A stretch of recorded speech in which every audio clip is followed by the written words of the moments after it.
So this is video number 2 on my experience with Warrior Trading. It's been about maybe 3 weeks now, and I haven't uploaded my homework videos, which is my plan. I've just been too busy, so I'm gonna knock out 3 or 4 videos of just going over the homework and my experience.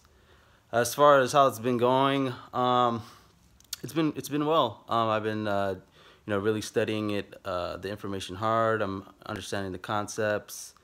I think I'm now in homework number 5 or 6 of the whole education program, and it's been a nice progression. Ross has really started from the ground level.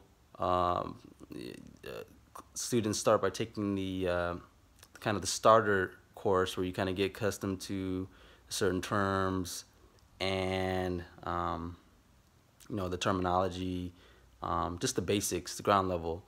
And then he kind of stresses the risk management portion, which is very important with day trading, being a day trader. And then that, I believe that wraps up the starter program. There's about four lessons in that, and then it jumps into his actual strategy once you kind of understand the basics. So that's where I'm at now, and I haven't started trading yet. I don't plan to start trading, excuse me, until I guess December 1st is when I was gonna start trading in the simulator, and then kind of practicing.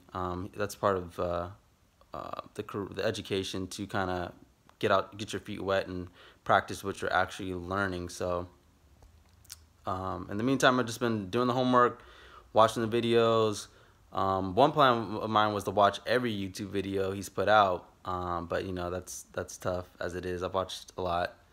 There's a lot of nuggets. So if you don't have the money to sign up for his program, there like a lot of his videos that are on the net that he's uploaded, it's pretty much straight from the education program. There's a lot of reiterations of what he's already said. So if you don't have the money, check that out. Good resource. But with that said, let's get into the homework. So this is homework number 1. He has you conclude maybe 10 questions after each homework lesson, after each education plan lesson, and this was the first particular one. So like I said, I'm gonna knock out 4 of them right now, upload these, and I'll continue on my quest to become a day trader. So the first question is, let's see here. It says, thank you for sending your homework. Okay, so when you are having a bad day trading, it's so important that you learn to walk away. Do not trade when you're angry or frustrated. You've heard me share about losing 895,000 total losses over the last several years. A few lessons I learned from losing 895,000. Wait, this is not the homework. Here we go. Apologize. That was I could continue on that. That was really him just going over some things he learned about. So that was one of them.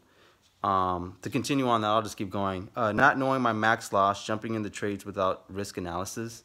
So he kind of really stresses that in the beginning. A lot of people jump in trades and they don't know where their entry is. They don't know what their target is, and they don't know where their exit is.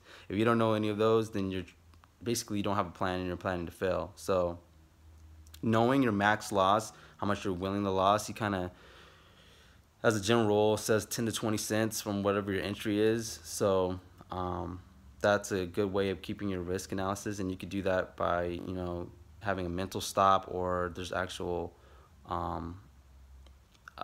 selling techniques you can pretty much configure within your trading platform to initiate a sell based off of whatever price. And then he said, not realizing 90% of stocks aren't worth trading, learning there are only 2 to 3 that are worth my time each day. And I think that is pretty true. A lot of people might be if you want to be a day trader. I mean, there's so many different strategies, but there's only a few stocks that are moving certain ways, that has the volume during the day, and those opportunities aren't, limitless. It does happen every day, but there's not, hundreds of them. So to identify these stocks in play, he uses a scanner from, I think it's Trade Ideas, and basically based off of his criteria that he's kind of developed for his strategy, it identifies stocks in play, and that becomes kind of a working list to build your watch list for the day. And then after going through each one and kind of analyzing, okay, does this meet my criteria? Then he has maybe 4 or 5, like he says, stocks that he'll look at, and then he won't probably bid on maybe 2 to 3 of them. So that's kind of his process in stock selection. He has here another reason to in risk management: FOMO, chasing entries instead of waiting for setup. So FOMO means, I've learned, a fear of missing out, and it's kind of like a common phrase with traders. And it's just basically, you see that stock running and you have that fear, oh, I'm not in there, I'm gonna get in. And they always say, I've seen a lot of people talk about, don't jump in when a stock's on the way up, because likely there's going to be some reversal at some point, and that's when you're kicking yourself for doing that. So chasing entries instead of waiting for a setup. So you want to look for, after you have your criteria, after you have your stocks in play, after you watch, then you look at the daily charts, make sure it has the setup ready for you to jump in and enter into a trade. So you're just looking for all these things, and if it has the set, so basically saying here, you wait for the setup and you don't chase an entry just because you want to get in the trade. You stick to your strategy. You wait for the setup. It's kind of like a flow diagram of so many different steps, but it's really like, once you understand it, it seems like it just comes second nature. But basically, again, you just want to wait for your setup, then you can execute your strategy. Now, it doesn't happen, as long as you execute it the right way based off the setup, then you could just live with the results and make adjustments. But having a plan, again, sticking to it, and that'll keep you from losing money. And then he says here, holding losers too long is one reason why he lost a lot of money. So a lot of people will get in and then they lose money and then they hold on to it. So that's an emotional thing, right? You're like, typically he says if you jump in, you should know that it's going up. So if it goes down and then there's like past your stop loss, then you made a wrong decision, right? At some point in your process. So you need to go back and reevaluate that, other than staying in. Okay, I'm gonna wait. You just cut your losses, get in, get out, as he always preaches, and live with the results that way. Don't be an emotional trader, which is hard to do, because we're all human, right? So, but if you're more, thoughtful and using your mind instead of your emotion to make these decisions, then you won't lose as much money in the long run. And then he has here, trading angry or frustrated. Again, emotional trading. I kind of went over that. So those were all kind of his little nuggets on why he lost a lot of money. So consider that an extra bonus for you.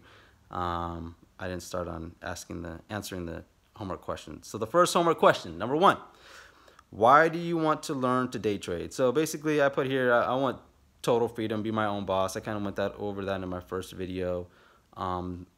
He talks about his story all the time. He's in Vermont, so there's not many jobs out there. He lives in kind of a rural area, and he day trades for a living, makes a living out of it.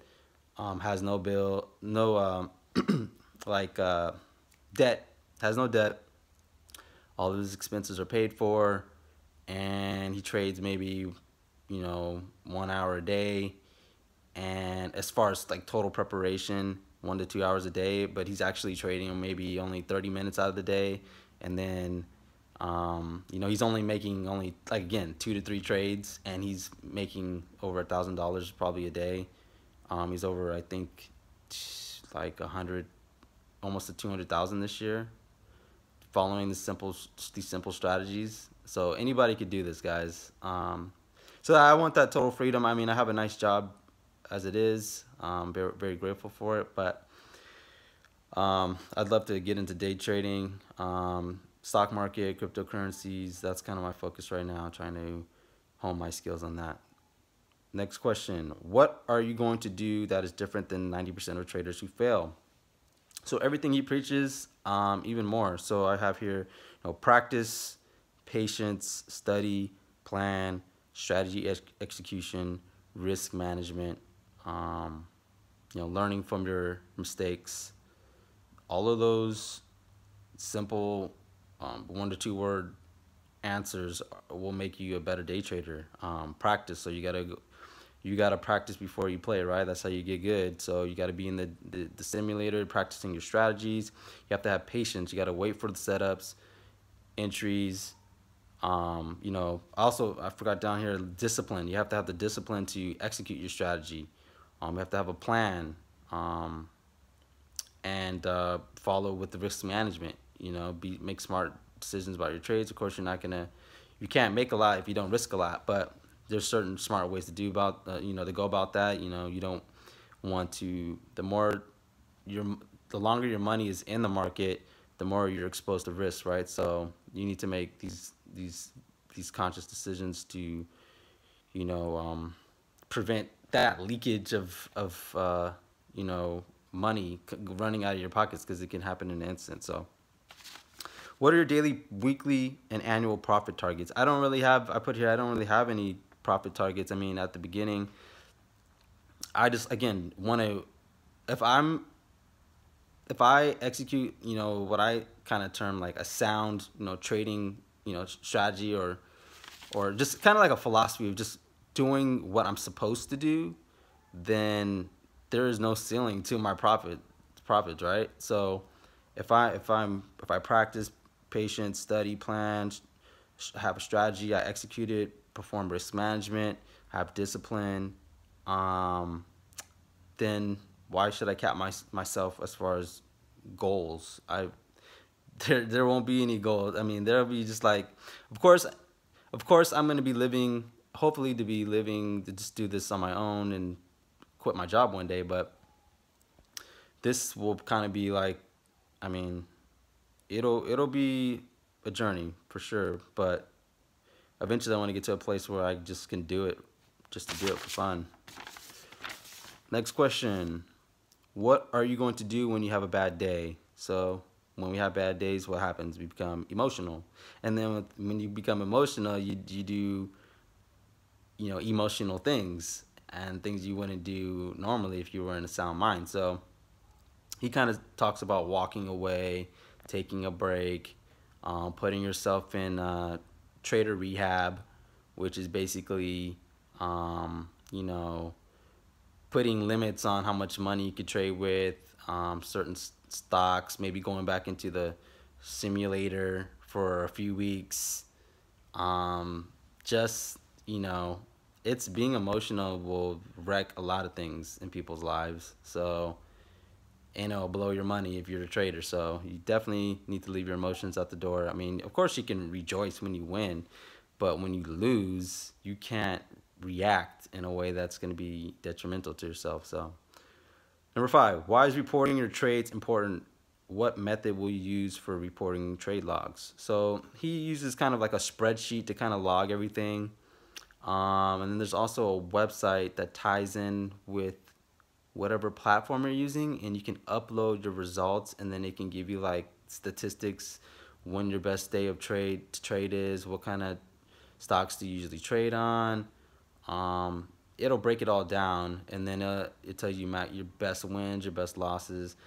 All of that is very beneficial to understanding your holes in your game, right? So kind of like I kind of think about it with like basketball, when they have these advanced analytic uh, reports on certain teams when they play teams, and if you're a smart player, you're gonna look at your tendencies and what you're doing wrong and what you're doing right, and then you're gonna shore up those holes so you don't get exposed out on the court from other teams. So it's kind of like an advanced scouting report on yourself when you trade, right? So you just kind of analyze what you do right, what you do wrong, and then kind of move off of that, make changes. So that's what I would do, and that's why it's important. Are you planning to attend our Warrior Pro mentor sessions?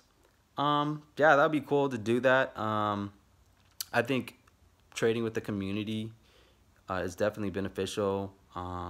You know, um, being able to talk with people and experience, success is always a great thing, right? So that is something I probably look forward to doing. I like my goal is again to be his best trainee, best trainer, student he's ever had, profit wise. So I mean that's a huge goal in itself. But that's one of my goals, just personal goals. Give me an outline of your trading plan if you're going to create one right now. Well, right now he's talking really a lot about his in his new training education that he just released. It's called Gap and Go. So basically, with a Gap and Go, you look for stocks that are gapping up pre-market, that are up from the previous day's close, and then you kind of ride that momentum for profit. And it's only like a 15-minute strategy right when the bell rings, which is crazy, and you can make crazy profits off of it. So that was a really interesting one he's kind of going over right now.